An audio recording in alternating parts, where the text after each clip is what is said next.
تاریخ شاہد ہے، غداری خون میں ہوتی ہے اور نسل در نسل چلتی ہے۔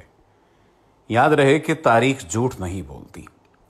قیام پاکستان کے کچھ علاقوں میں عوامی ریفرنڈم کروانے کا فیصلہ کیا گیا، جس میں عوام کی اکثریت نے پاکستان کے ساتھ الحاق کو ترجیح دی۔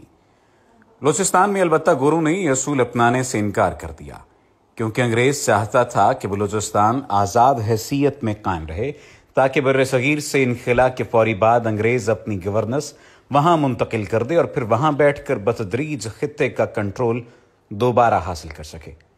چنانچہ بلوچستان میں عوامی ریفرنڈم کی بجائے وہاں کے شاہی جرگے کے اکثریتی ووٹ کی بنا پر فیصلہ کرنے کا اعلان کر دیا گیا۔ یہ نہایت حساس معاملہ تھا۔ اگر شاہی جرگہ الحاق کی پاکستان سے انکار کر دیتا تو پاکستان کی جغرافیائی پوزیشن بہت کمزور ہو جاتی۔ شاہی جرگے کے متعلق جان لیں۔ بلوچستان کے کچھ علاقے بشمول کوئٹہ، پشتین تو برطانوی ریاست کے زیر انتظام تھے، لیکن دوسرے علاقے بشمول ریاست کلات، ریاست خاران، ریاست مکران، ریاست لسبیلا وغیرہ آزاد ہوا کرتے تھے۔ بلوچستان کے معاملات چلانے کے لیے انگریز نے ان علاقوں کے قبائلی سرداروں پر مشتمل ایک جرگہ بنا رکھا تھا، جسے شاہی جرگہ کہا جاتا تھا، جس کا صدر agent to governor general of British India ہوتا تھا اور عام طور پر انگریز کا وفادار سمجھا جاتا تھا۔ جب الحاق پاکستان کا معاملہ شاہی جرگے میں جانے کا فیصلہ ہوا تو کانگریس اور انگریزوں کو اطمینان ہو چکا تھا کہ جرگے کا اکثریتی فیصلہ ان کی مرضی کے مطابق آئے گا۔ یہ صورتحال چند قبائلی لیڈروں کے لیے قابل قبول نہ تھی، کیونکہ وہ پاکستان کے ساتھ الحاق چاہتے تھے۔ اس وقت کاکڑ قبیلے کے سربراہ نواب محمد خان جوگیزئی آگے بڑھے اور انہوں نے اپنے ہم خیال قبائلی لیڈروں کو ساتھ ملا کر پاکستان کے حق میں مہم شروع کر دی۔ دوسری طرف عبدالصمد اچکزئی ببانگ دوہل کانگریس کی حمایت میں سامنے آ گئے اور قیام پاکستان کی مخالفت کرتے ہوئے لابنگ شروع کر دی۔ نواب جوگیزئی کا ساتھ دینے کے لیے جمالی قبیلے کے میر جعفر خان جمالی آگے آئے اور انہوں نے بھی پاکستان کے حق میں کیمپین شروع کر دی۔ دوسری طرف عبدالصمد اچکزئی نے جرگے کے سرداروں سے کہنا شروع کر دیا کہ اگر پاکستان کے ساتھ نہیں جاتے تو ہندوستان کی حکومت جرگے کو فی الفور 18 کروڑ روپے نقد اور سالانہ 4.5 کروڑ روپے بطور سپورٹ فنڈ دیا کرے گی۔ اتنی پرکشش آفر سن کر بہت سے سرداروں کا فیصلہ ڈگمگا سکتا تھا۔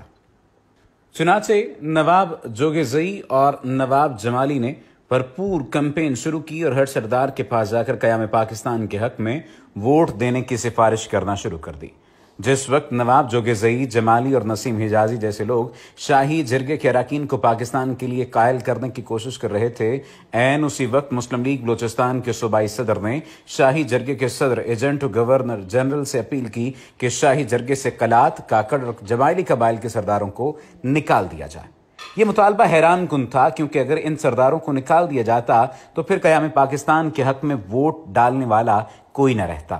ریفرنڈم کی تاریخ 29 جون کو طے ہوئی تھی اور اس وقت تک نواب جوگیزئی اپنے ساتھ اچھی خاصی حمایت اکٹھی کر چکے تھے، لیکن بلوچستان مسلم لیگ کے صوبائی صدر کی درخواست کا جائزہ لینے کے لیے شاہی جرگہ صدر نے 28 جون کی رات اعلان کر دیا کہ 29 جون کے اعلان میں صرف وائسرائے کا پیغام پڑھ کر سنایا جائے گا اور ووٹ 3 جولائی کو ڈالا جائے گا۔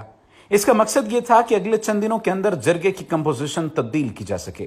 نواب جوگیزئی، نسیم حجازی اور جمالی کو سازش کی بھنک پڑ چکی تھی اور وہ اس تمام تر معاملے کو کسی نہ کسی حد تک جان چکے تھے۔ چنانچہ انہوں نے فیصلہ کیا کہ اگلے دن وائسرائے کا پیغام پڑھنے کے فوراً سب قبائلی سردار کھڑے ہو کر پاکستان میں شمولیت کا اعلان کر دیں گے۔ اگلے دن 29 جون کو اجلاس شروع ہوا، وائسرائے کا پیغام پڑھا گیا اور اس کے فوراً بعد جوگیزئی، جمالی، کاکڑ اور دوسرے قبائل کے سرداران اپنی جگہ سے کھڑے ہوئے اور پاکستان میں شمولیت کا اعلان کر دیا۔ یہ عام بات نہیں تھی۔ 65 کے جرگے میں 40 سے زائد سرداران نے جب یہ اعلان کر دیا تو پھر 3 جولائی کے اجلاس کی اہمیت ختم ہو گئی اور یوں اللہ کی مہربانی سے بلوچستان پاکستان کا حصہ بن گیا۔ جاننا چاہیں گے کہ مسلم لیگ بلوچستان کا صوبائی صدر کون تھا جس نے شاہی جرگے سے پاکستان کے حامی سرداروں کو نکالنے کی سفارش کی؟ اس کا نام قاضی عیسیٰ تھا، جو کہ سپریم کورٹ کے موجودہ جج قاضی فائز عیسیٰ کے والد گرامی تھے۔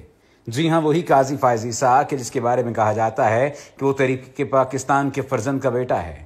در حقیقت قاضی عیسیٰ ایک خود پرست اور انا پرست شخص تھا جس نے اپنی ذاتی خواہشات کی وجہ سے پورے بلوچستان کی شمولیت خطرے میں ڈال دی تھی۔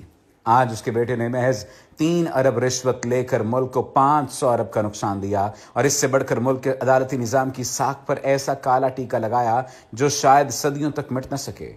سچ کہتے ہیں غداری خون میں ہوتی ہے۔